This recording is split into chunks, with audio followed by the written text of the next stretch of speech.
Boa Nova. 3. Primeiras pregações. Nos primeiros dias do ano 30, antes de suas gloriosas manifestações, avistou-se Jesus com o Batista no deserto triste da Judéia, não muito longe das areias ardentes da Arábia. Ambos estiveram juntos por alguns dias em plena natureza, no campo ríspido do jejum e da penitência do grande precursor, até que o Mestre Divino, despedindo-se do companheiro, demandou o oásis de Jericó, uma bênção de verdura e água entre as inclemências da estrada agreste. De Jericó, dirigiu-se então a Jerusalém, onde repousou ao cair da noite. Sentado como um peregrino nas adjacências do templo, Jesus foi notado por um grupo de sacerdotes e pensadores ociosos, que se sentiram atraídos pelos seus traços de formosa originalidade e pelo seu olhar lúcido e profundo. Alguns deles se afastaram, sem maior interesse, mas Hanã, que seria mais tarde juiz inclemente de sua causa, aproximou-se do desconhecido e dirigiu-se-lhe com orgulho. Galileu, que fazes na cidade? Passo por Jerusalém, buscando a fundação do reino de Deus, exclamou Cristo com modesta nobreza. Reino de Deus? Tornou o sacerdote com acentuada ironia. E que pensas tu que venha a ser isso? Esse reino é a obra divina no coração dos homens, esclareceu Jesus com grande serenidade. Obra divina em tuas mãos? Revidou Hanã com uma gargalhada de desprezo. E continuando as suas observações irônicas, perguntou: com que contas para levar avante essa difícil empresa? Quais são os teus seguidores e companheiros? Acaso terás conquistado o apoio de algum príncipe desconhecido e ilustre para auxiliar-te na execução de teus planos? Meus companheiros hão de chegar de todos os lugares, respondeu o mestre com humildade.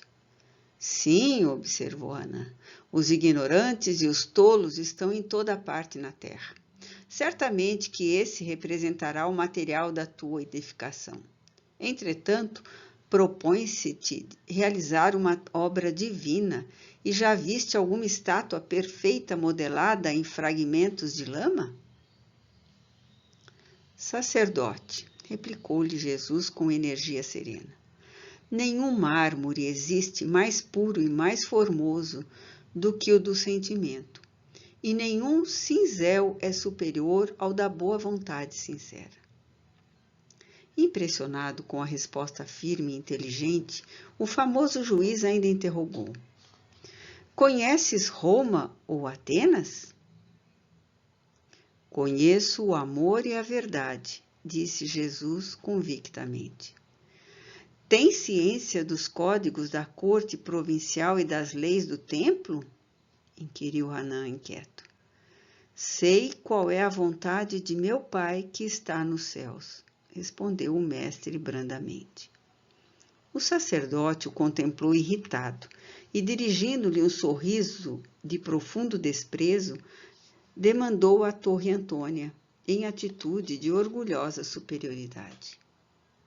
No dia seguinte, pela manhã, o mesmo formoso peregrino foi ainda visto a contemplar as maravilhas do santuário, antes, alguns minutos de internar-se pelas estradas banhadas de sol a caminho de sua Galiléia distante.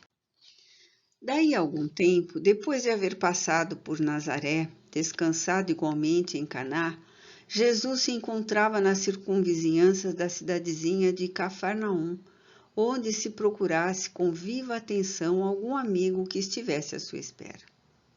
Em breves instantes ganhou as margens do Tiberíades e se dirigiu resolutamente a um grupo alegre de pescadores, como se de antemão os conhecesse a todos. A manhã era bela, no seu manto diáfano de radiosas neblinas. As águas transparentes vinham beijar os eloendros da praia, como se brincassem ao sopro das virações perfumadas da natureza.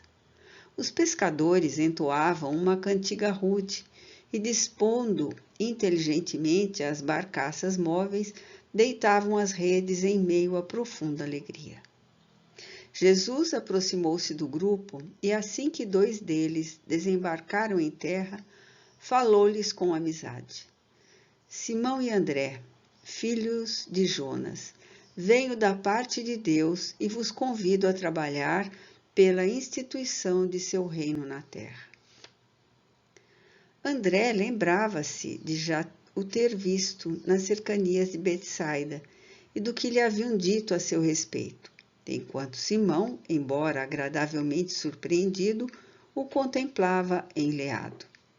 No entanto, quase a um só tempo, dando expansão aos seus temperamentos acolhedores e sinceros, exclamaram respeitosamente: Sede bem-vindos. Jesus então lhes falou docemente do Evangelho, com o olhar incendido de júbilos divinos. Estando muitos outros companheiros do lago a observar de longe os 3, André, manifestando a sua tocante ingenuidade, exclamou comovido: Um rei? Mas em Cafarnaum existem tão poucas casas. Ao que Pedro obtemperou, como se a boa vontade devesse suprir todas as deficiências. O lago é muito grande e há várias aldeias circundando estas águas.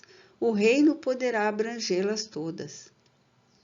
Isso dizendo, fixou em Jesus o olhar perquiridor, como se for uma grande criança meiga e sincera, desejosa de demonstrar compreensão e bondade.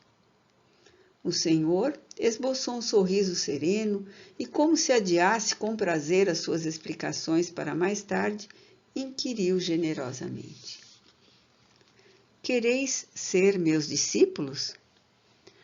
André e Simão se interrogaram a si mesmos, permutando sentimentos de admiração embevecida.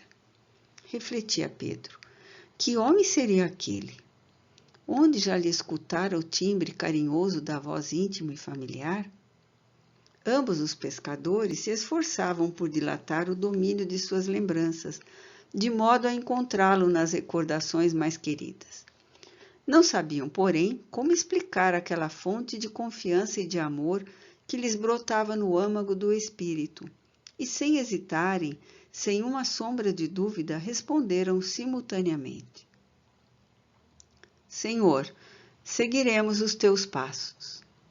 Jesus os abraçou com imensa ternura, e como os demais companheiros se mostrassem admirados e trocassem entre si ditérios ridicularizadores, o mestre, acompanhado de ambos e de grande grupo de curiosos, se encaminhou para o centro de Cafarnaum, na qual se erguia a intendência de Antipas. Entrou calmamente na coletoria e, avistando um funcionário culto, conhecido publicano da cidade, perguntou-lhe: Que fazes tu, Levi? O interpelado fixou-o com surpresa, mas, seduzido pelo suave magnetismo de seu olhar, respondeu sem demora: Recolho os impostos do povo devidos a Herodes. Queres vir comigo para recolher os bens do céu? Perguntou-lhe Jesus com firmeza e doçura. Levi, que seria mais tarde o apóstolo Mateus, sem que pudesse definir as santas emoções que lhe dominaram a alma, atendeu comovido. Senhor, estou pronto. Então vamos, disse Jesus abraçando-o. Em seguida, o numeroso grupo se dirigiu para a casa de Simão Pedro, que oferecera ao Messias acolhida sincera em sua residência humilde, onde o Cristo fez a primeira exposição de sua consoladora doutrina, esclarecendo que a adesão desejada era a do coração sincero e puro, para sempre, às claridades do seu reino. Iniciou-se naquele instante a eterna união dos inseparáveis companheiros. Na tarde deste mesmo dia, o mestre fez a primeira pregação da Boa Nova na praça ampla, cercada de verdura e situada naturalmente junto às águas. No céu vibravam harmonias vespertinas, como se a tarde possuísse também uma alma sensível. As árvores vizinhas acenavam os ramos verdes ao vento do crepúsculo, como mãos da natureza que convidassem os homens à celebração daquele primeiro ágape. As aves ariscas pousavam de leve nas alcaparreiras mais próximas, como se também desejassem senti-lo, e na praia extensa se acotovelava a grande multidão de pescadores rústicos, de mulheres aflitas por continuadas flagelações, de crianças sujas e abandonadas, misturados publicanos pecadores com homens analfabetos e simples que haviam acorrido ansiosos por ouvi-lo. Jesus contemplou a multidão e enviou-lhe um sorriso de satisfação.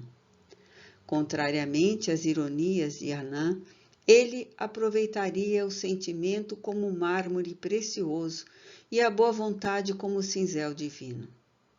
Os ignorantes do mundo, os fracos, os sofredores, os desalentados, os doentes e os pecadores seriam em suas mãos o material de base para a sua construção eterna e sublime. Converteria toda a miséria e toda a dor num cântico de alegria e, tomado pelas inspirações sagradas de Deus, começou a falar da maravilhosa beleza do seu reino. Magnetizado pelo seu amor, o povo o escutava num grande transporte de ventura.